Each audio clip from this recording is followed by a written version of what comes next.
دم سر مجاركتن دكتور بدرخان سندي روشنبيرو هالبستفان نویسکارکی کردی باشوری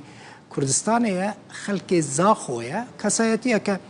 ناسکری و به قیمته مخابن هنکی نخوش بو من بهیست گمان یعنی تمنوی 8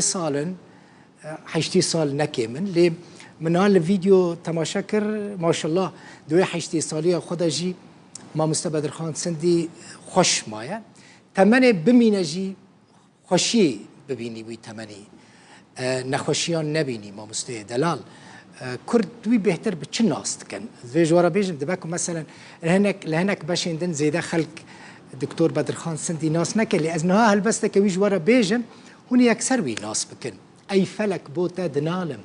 بو چه نرگز جلمسین او چه ما بخته ما هویا ام بی دوستو بی کسن رحمتی محمد شیخو اف هلبسته بدرخان سندی کریستران گوتیه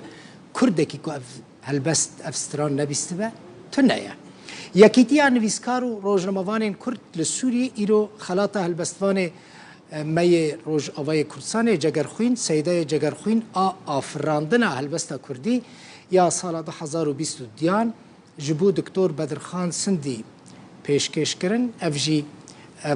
دیمن مراسم نه لدهو که اف مراسم بریوچو هند بینن که دکتور بدرخان سندی ج آلی عبدالباقی حسینی وات خلاط کرن افجی دیمن و جوینا پیشکش کرنا خلاط نجبو بدرخان سندی حسن سلیوانی هست سروکی کتیا نویسکارین کرد شاخه دو که نویسکارو هلبستوان مؤید طیب جید مراسمی دا آمده بونه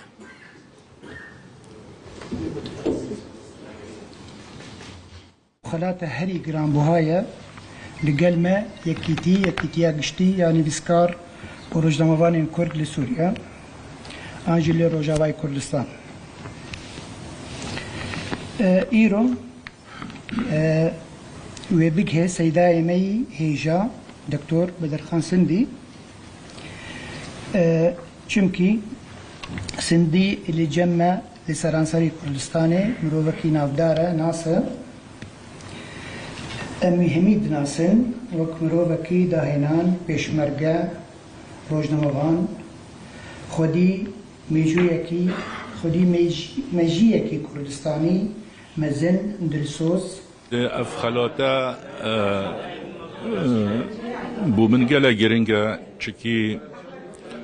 از وسط بینم که اف خلاطه نه همه بو منه بلش آلی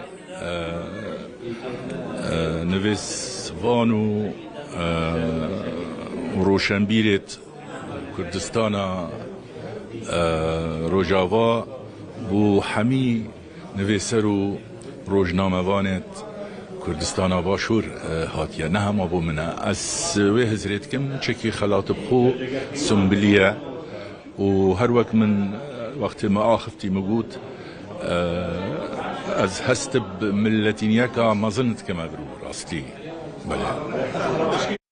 پیروز به لسر خیره به